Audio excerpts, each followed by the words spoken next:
Hello everyone. Today we are learning the chapter 3's poem The Quarrel of class 6th book Honeysuckle. So let's just get an introduction to this chapter really quickly. So the introduction says generally brothers and sisters quarrel with each other. It is a very common situation. अब देखो quarrel का मतलब क्या होता है, छोटा सा कभी झगड़ा हो गया या फिर आर्ग्यू हो गया आपके किसके साथ, ब्रदर्स एंड सिस्टर के साथ. वो वाला झगड़ा नहीं, पूरी वॉर या फिर ऐसा कुछ नहीं कह रहे हम लोग. इस पोएम के अंदर बात करेंगे वो झगड़ा जो कि आपके सिबलिंग्स के साथ होता है, अक्सर होता है, ऑफकोर्स होता है बिल्कुल. जब आप किसी के साथ रहते हो तो उसके साथ अप्स एंड डाउन्स भी आते हैं लाइफ के अंदर. ऐसे ही आपके ब्रदर्स और सिस्टर्स के साथ कैसे आपका छोटा छोटा सा झगड़ा होता है, बिल्कुल बहुत ही ज़्यादा पिटी सी बातों पे, मतलब बिल्कुल जिनका सेंस ही नहीं है बातों का, और वो एक छोटी सी बात से कितनी बड़ी बात बन जाती है, हम वो पढ़ेंगे इस चैप्टर के अंदर. और क्वेरल का मतलब होता है छोटी मोटी जो नोक झोंक हो जाती है, फिर आर्ग्यूमेंट हो जाता है छोटा सा. ओके, उसको हम क्या कहते हैं, क्वेरल कहते हैं. Now you should always no कि क्वेरल और वॉर के बीच में एक बहुत बड़ा डिफरेंस है. क्वेरल इज़ कि मतलब छोटा सा कोई झगड़ा हो गया. वॉर क्या है, वॉर होती है दो कंट्रीज़ वगैरह, मतलब जो बड़े इंस्टीट्यूशंस के बीच में होती है, उसको हम क्या कहते हैं, वॉर कहते हैं. लेकिन हमारे कोई मतलब छोटा सा आर्ग्यूमेंट किसी के साथ हो जाए तो उसको क्या कहते हैं, क्वेरल कहते हैं. तो जैसे कि आप लोगों को पता है, बहुत ज़्यादा ये चीज़ कॉमन है कि आपके ब्रदर्स और सिस्टर्स के साथ कैसे आपका हर वक्त झगड़ा हो जाता है. कभी आपके कज़न्स के साथ आपका झगड़ा हो जाता है, लेकिन फिर आप लोग बाद में क्या होती हैं ये सारी चीज़ें, जब आप लोग बड़े हो जाओगे तो क्या बनेंगे इन सारी चीज़ों का, सिर्फ और सिर्फ कुछ स्वीट सी मेमोरीज़ बन जाएंगी. कोई ग्रजेस नहीं होंगे आप लोगों के बीच के अंदर. लेकिन ये जो छोटे छोटे हमारे जो झगड़े होंगे, जो आर्ग्यूमेंट्स होंगे, वो भी क्या बन जाएंगे, सिर्फ स्वीट सी मेमोरीज़ बन जाएंगे. तो इसके अंदर, इस चैप्टर के अंदर हमारे जो पोएट हैं उन्होंने वही हमें दिखाने की कोशिश करी है कि किस तरीके से हमारे जो क्वेरल्स हैं वो कैसे सही भी हो जाते हैं और कैसे कई बार हम लोग बहुत ज़्यादा बड़ी बात भी बना देते हैं छोटी छोटी बातों की, इशू का भी. ठीक है, तो let's read. Many times they quarrel with each other without any reason. Their quarrels begin over very small petty issues, and how with a small kind of act the quarrels end. अब देखो किस तरीके से बहुत बार क्या हो जाता है, बहुत बार ये क्या है, कॉमन सिचुएशन है राइट, कि आप लोगों के घर में आपके अगर भाई बहन हैं, if you are a single child, तो मतलब आपके कज़न से भी कई बार आपकी लड़ाई हो जाती है, आपके कोई सिबलिंग्स नहीं है तो, लेकिन इसके हैं ब्रदर्स एंड सिस्टर्स, उसको तो पता होगा किस तरीके से आप लोगों की छोटी छोटी बातों पर आपके ब्रदर्स और सिस्टर्स से क्या हो जाती है, लड़ाई हो जाती है. ठीक है, और बहुत बार क्या होता है, ये जो क्वेरल होती है हमारी, ये एक दूसरे के साथ किसका विदाउट एनी रीज़न होती है. मतलब कोई रीज़न ही नहीं होता हमारी लड़ाइयों का. मतलब ऐसा हो गया कि भाई तो तूने चॉकलेट ज़्यादा खा ली मेरी, मैंने कम खाई है, और तू मेरी जगह पे क्यों बैठा है, टीवी के रिमोट पे लड़ लिए, या फिर ऐसा कोई छोटा सा इशू है. और ये जो कैसा इशू है, पेटी इशू है, वेरी स्मॉल इशू है, लेकिन हम किस तरीके से इस पेटी इशूज़ से बहुत बड़ी बड़ी लड़ाई कर लेते हैं. ठीक है, और फिर वही ये जो हमारी क्वेरल होती है, और वो कैसे एक स्मॉल काइंड ऑफ फैक्ट से क्या हो जाती है, ख़त्म हो जाती है. स्मॉल काइंड ऑफ फैक्ट से मतलब एक चीज़, जैसे आपकी लड़ाई हो गई. ठीक है, अब आप लोग बात नहीं कर रहे, तो अक्सर यही होता है ना कि जब आपकी ब्रदर्स और सिस्टर्स से लड़ाई होती है तो क्या होता है कि आप लोग को बुरा लगने लग जाता है, क्योंकि आप लोग को हर काम उनके साथ करना होता है राइट. जैसे कि आप लोग लड़ लिए, लड़ने के बाद क्या हुआ कि अब आप लोगों को कोई काम करना है या फिर कहीं घूमने जाना है तो उन्हीं के साथ जाना है. ठीक है, लेकिन आप लोग क्या नहीं कर सकते, उनसे बात ही नहीं कर सकते. लेकिन अगर हम उनसे बढ़कर बात करेंगे और बोलेंगे चल ना यार छोड़, कोई बात नहीं, क्या हुआ, कभी कभी हो जाती लड़ाइयाँ, तो क्या हो जाता है, वो जो लड़ाइयाँ होती हैं वो ख़त्म हो जाती हैं, और बिना ग्रजेस के हम लोग हमारी ज़िंदगी वापस से नॉर्मली रहना शुरू कर देते हैं राइट. छोटी छोटी बातों पे लड़ने के बाद, छोटी छोटी चीज़ों से ही हम लोग वापस मिल जाते हैं. ठीक है, वो जो लड़ाइयाँ होती हैं वो ख़त्म हो जाते हैं. It is very mystic and beautiful. ये क्या है, बहुत ज़्यादा ब्यूटीफुल और मिस्टिक है. So let's read this poem to feel the same. अब इस पोएम को हम let's just read the poem to feel the same. I quarrelled with my brother, I don't know what about. अब यहाँ पे क्या कह रहा है, जो पोइट हैं हमारे, वो क्या कह रहे हैं, हमारे पोइट का नाम है एलेनोर फर्जियन. ओके, और ये क्या कह रहे हैं, I quarrelled with my brother, I don't know what about. मैं मेरे भाई से लड़ा तो सही, लेकिन मेरे को पता ही नहीं था कि मैं लड़ किस बात पे रहा हूँ. One thing led to another and somehow we fell out. एक चीज़ से, one thing led to another का मतलब क्या हुआ, थोड़ी सी बात शुरू हुई थी, थोड़ी सी बात से बड़ी एक चीज़ से दूसरी चीज़ पर हम लोग गए, है ना। जैसे कि हम लोग लड़ रहे थे तो मैंने उससे बोला कि तू ऐसा है, तो उसने बोला हाँ भाई तू ऐसा है, ठीक है। फिर ऐसी चीज़ कर करके हमारी जो लड़ाई थी we somehow we fell out मतलब हम वहाँ पे एकदम से लड़ना शुरू हो गए, आर्ग्यू करना शुरू हो गए, ठीक है। फेल आउट मतलब होता है आर्ग्यू करना शुरू कर देना, ठीक है। One thing led to another मतलब एक चीज़ से दूसरी चीज़ पे गए हम लोग, ठीक है, और ना हम लोग एकदम से आर्ग्यू करना शुरू कर दिया। The start of it was slide, the end of it was strong. जैसे कि मैंने बताया कि आप लोग छोटी छोटी बातों पर लड़ना शुरू कर जाते हो। तो स्टार्ट ऑफ इट मतलब शुरुआत किससे हुई थी, बहुत ही छोटी चीज़ से हुई थी, मतलब रिमोट पे वो लोग लड़ लिए, ठीक है। लेकिन the end of it was strong मतलब कि उसकी जो एंड था वो क्या था, बहुत ज़्यादा स्ट्रॉन्ग था, राइट। क्यों स्ट्रॉन्ग था, जैसे कि आप लोग की रिमोट पे लड़ाई हुई और आप लोगों ने पता नहीं कहाँ पे उसके आपकी पेरेंट्स पे ले गए कि तू ऐसा है, तू ऐसा दिखता है, वैसा दिखता है, तुझे तो कचरे के डिब्बे से उठा के लाए थे, ऐसा करके बोल देते हैं, राइट। तो उसका जो स्टार्टिंग थी वो कैसी थी, बहुत ज़्यादा छोटी सी बात से स्टार्टिंग हुई थी, लेकिन और जब वो एंड हुआ, जब वो झगड़ा अब ख़त्म हुआ तो कैसे हुआ, बहुत ज़्यादा स्ट्रॉन्ग चीज़ पे, मतलब बहुत ज़्यादा हर्टफुल चीज़ पे ख़त्म हुआ। He said he was right, I knew he was wrong. उसने बोला कि भाई उसने बोला कि मैं सही हूँ, मतलब मैं झगड़ा सही बात पे कर रहा हूँ, तू गलत है, तेरी बात गलत है, तू ऐसे मत कर और मेरे से लड़ना बंद कर दे, ऐसा वो बोल रहा है, ठीक है। He said he was right, I knew he was wrong मतलब उसने वो कह रहा था कि मैं बिल्कुल सही हूँ, लेकिन मेरे को पता था कि वो बिल्कुल गलत है। We hated one another, the afternoon turned black. अब क्या हुआ, जब वो उनकी लड़ाई ख़त्म हो गई तो एक दूसरे के दिल में उनके क्या आ गए, ग्रजेस आ गए, मतलब उन लोगों के दिल में ये चीज़ हेटरेड आ गई एक दूसरे के लिए, ठीक है। लेकिन द आफ्टरनून टर्न ब्लैक मतलब उनकी जो आफ्टरनून थी, जब उन लोग को काम करना चाहिए था, मतलब उन लोग को थोड़ा इन्जॉय करना चाहिए था, आप लोग अपनी सिबलिंग्स के साथ खेलते हो, मस्ती करते हो, राइट। तो जब आफ्टरनून हुई, दोपहर हुई, तो क्या हुआ कि अब हम उसके साथ को हमारे साथ कोई खेलने के लिए था ही नहीं, है ना। द आफ्टरनून टर्न ब्लैक, मेरे साथ कोई खेलने के लिए था ही नहीं। अब हमें जो आफ्टरनून थी वो बिल्कुल ऐसी हो गई, बोरिंग सी हो गई बहुत ज़्यादा, क्योंकि मेरे को तो खेलना ही सिबलिंग के साथ था, लेकिन सिबलिंग से तो उनकी लड़ाई हो गई, उनके ब्रदर से तो लड़ाई हो गई, right. Then suddenly my brother thumped me on the back. Thumped मतलब क्या होता है, धीरे से आकर जब पीठ मारते हैं ना कोई, अरे चल यार छोड़, ऐसे करके कोई आके मारता है पीछे से, तो उसको क्या कहते हैं, थम्ड। ऐसे नहीं कि बहुत तेज़ आके मार दिया, नहीं, थम्ड मतलब होता है हल्का सा हाथ से ऐसा पीठ पे मारना भी नहीं कह सकते, मतलब ऐसा थपथपाना, ओके। तो he thumped me on the back and said oh come along, we can go on all night. अब देखो वो क्या कहता है, उसका जो भाई है वो क्या कहता है कि अरे छोड़ो भी भाई, अब ये चीज़ हम पूरी रात थोड़ी वो कर सकते हैं, हम ये चीज़ जो हमारा क्वेरल है, हमारा जो झगड़ा है, वो पूरी रात तो नहीं कर सकते हम लोग, ऐसा तो नहीं कर सकते ना, क्योंकि हमें तो खेलना भी है ना एक दूसरे के साथ। अब हमारी जो कि आफ्टरनून है, हम लोग एक दूसरे के बिना क्या हो रहे हैं, बोर हो रहे हैं, तो हम क्या करते हैं, चलो छोड़ो, कोई बात नहीं, ऐसी बातों पर तो लड़ाई होती रहती है। तो उसके भाई ने आके उससे ये बोला, ठीक है, थपथपा के उसकी पीठ पे, I was in the wrong so he was in the right. अब उसको क्या एहसास हो रहा है पोइट को, कि मैं ही गलत था और ही वॉज राइट। क्योंकि उसने ही आके सॉरी मांगा, लेकिन वो जिसमें वो सही था और मैं गलत था। सो now let's quickly see the summary of this summary and poetic devices of this chapter. जैसे सबसे पहले हम क्या कर देते हैं, हम लोग लिटरेरी डिवाइसेस देख लेते हैं इस चैप्टर के। देखो लिटरेरी डिवाइसेस क्या होते हैं, लिटरेरी डिवाइसेस होते हैं जिससे हमें जो पोएट है वो क्या करता है, हमारे डिवाइसेस से हमें उन डिवाइसेस से ईजी कर देता है पोएम को समझना, ठीक है। तो सबसे पहला जो लिटरेरी डिवाइस है वो क्या है, हमारा राइमिंग स्कीम देख लेते हैं हम। राइमिंग स्कीम से क्या होता है कि जब पोएम्स ज़्यादातर राइम्स नहीं कर रही होती, लेकिन कुछ जब पोएम्स राइम कर रही होती है ना, तो हमारे लिए क्या हो जाता है, उनको समझना, उनको पढ़ना इंटरेस्टिंग हो जाता है, ईजी हो जाता है, ठीक है। I quarrelled with my brother, rhyming scheme कैसे देखते हैं अब हम वर्ड्स के जो हमारा सेंटेंस है उसका एंड देखेंगे। I quarrelled with my brother, I don't know what about, ठीक है।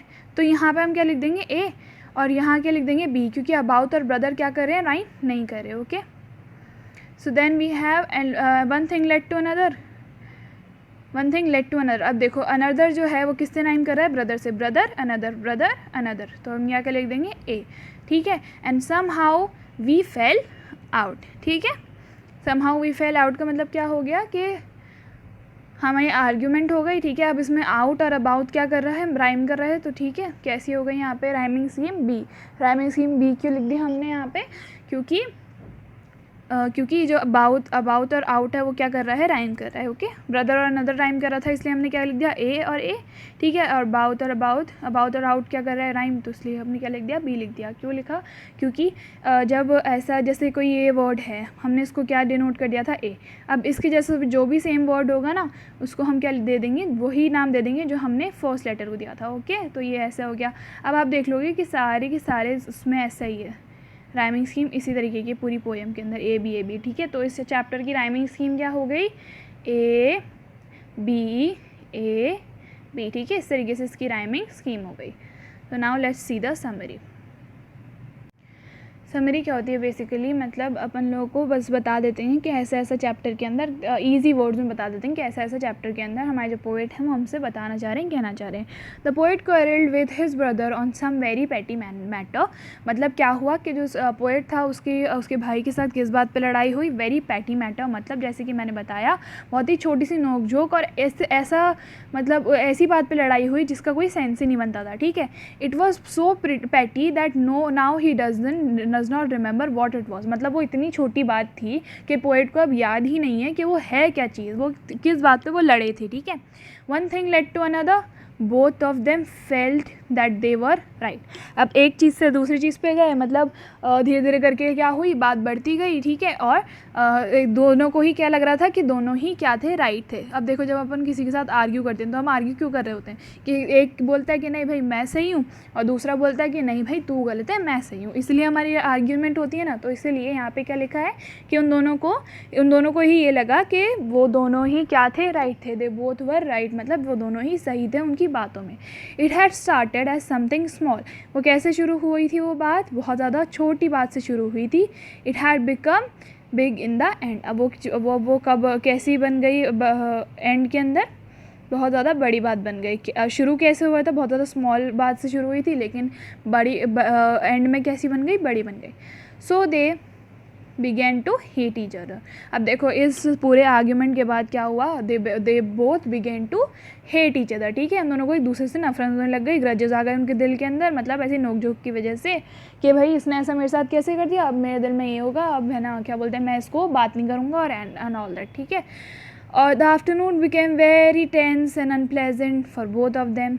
अब जैसे कि मैंने बताया था कि जो उनकी जो दोपहरी है, दोपहर में हम लोग अपने ब्रदर्स और सिस्टर के साथ खेलते हैं, मस्ती करते हैं, तो उनकी जो आफ्टरनून थी, जो दोपहर थी, वो उसमें बहुत ज़्यादा टेंशन सी हो गई, और वो क्या बन गई, अनप्लेजेंट बन गई। अनप्लेजेंट मतलब बिल्कुल भी उन लोगों को खुशी नहीं हो रही थी उस आफ्टरनून के अंदर, बिल्कुल अजीब सी आफ्टरनून थी, बोरिंग सी आफ्टरनून थी उन दोनों के लिए ही।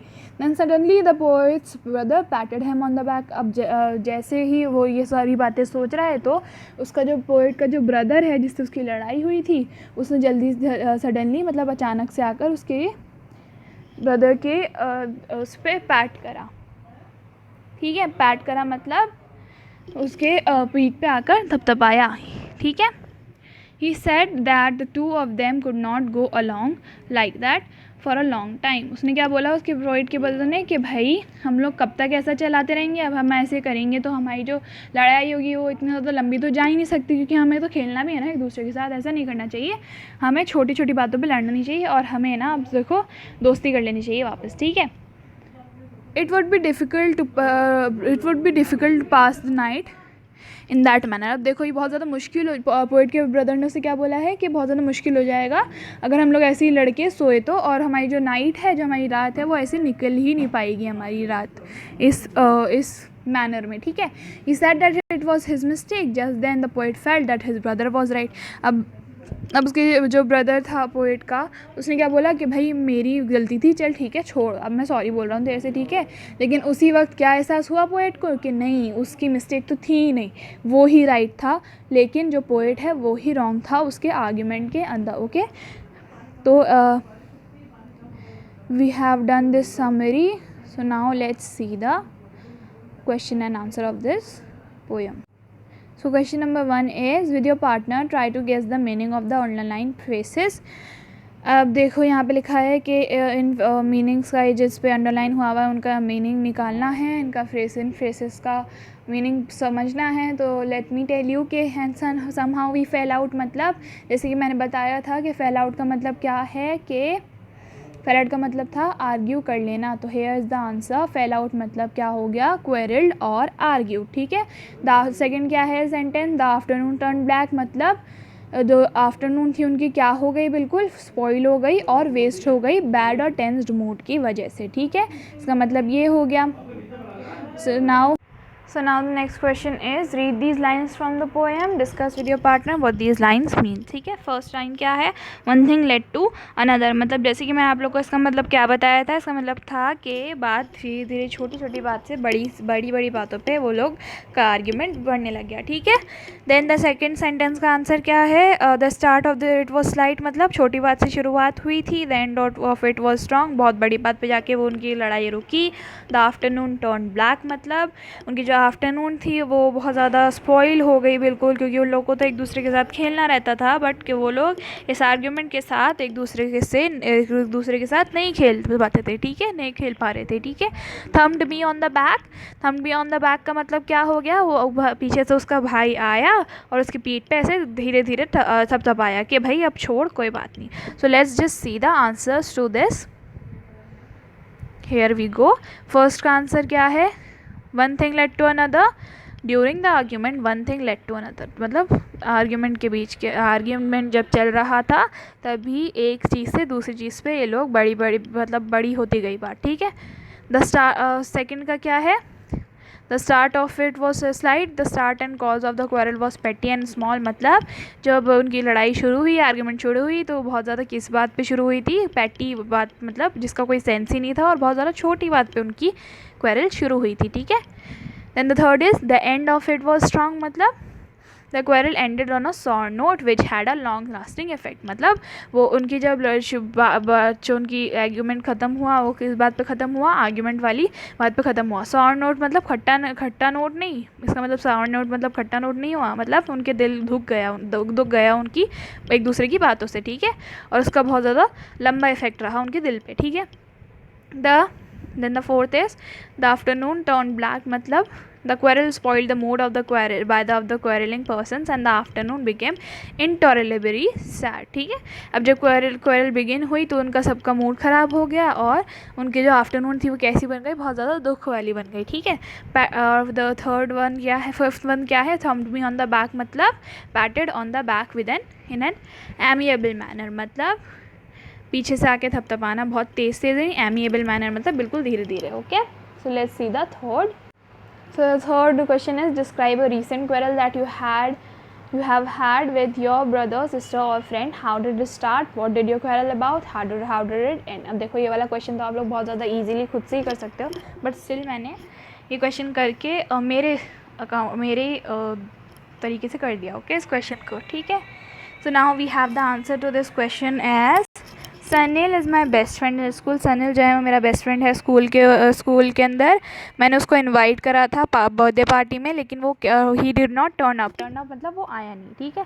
मेरी बर्थडे थी, मैंने बर्थडे पार्टी करी तो मेरी जो बर्थडे पार्टी के अंदर वो आया नहीं, ठीक है, सेलिब्रेशन के अंदर, ठीक है।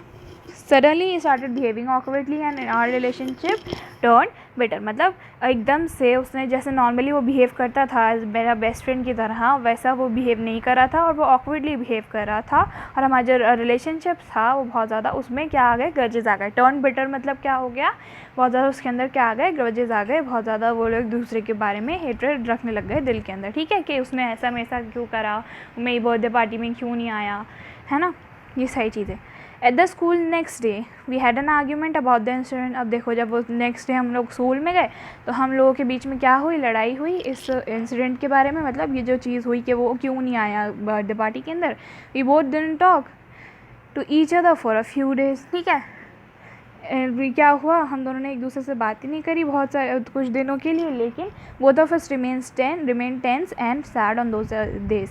अब देखो जैसे आप लोगों की कभी आपके बेस्ट फ्रेंड या फिर सिबलिंग से लड़ाई हो जाती है तो हम लोग कैसे सैड हो जाते हैं, जैसे कि इस पोएम के अंदर भी जब पोएट की उसके भाई से लड़ाई हुई थी तो वो कितना ज़्यादा सैड हो गया था, राइट। तो ऐसे ही जो सनील था उसकी और जब मेरी लड़ाई हुई तो क्या हुआ, एकदम से बहुत ज़्यादा टेंस हम लोग का मूड एकदम सब ख़राब होने लग गया और बिल्कुल हम लोग टेंशन में रहते थे और सैड रहते थे उन्हीं दिन के अंदर जब हम लोग बात नहीं करते थे, ठीक है।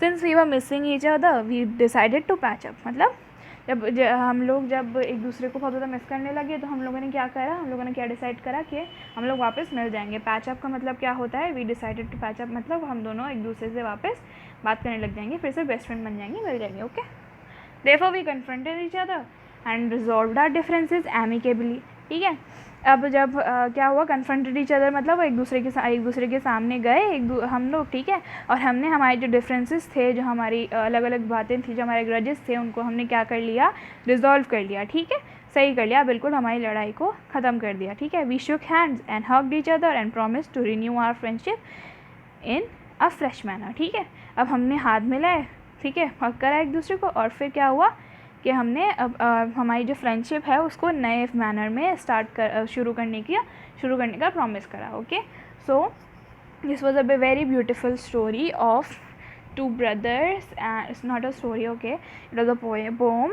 Okay, the poet has described it very beautifully कि किस तरीके से हमारे जो ग्रजेस होते हैं, हमारे जो रिटेड आर्ग्यूमेंट्स होते हैं, वो बड़े होकर क्या बन जाते हैं, मेमोरीज बन जाते हैं, जिस पे हम आगे जाके क्या करते हैं, हम लोग बहुत ज़्यादा हंसते हैं उन मेमोरीज पे। ठीक है, तो I hope you all have understood it very well, so good bye.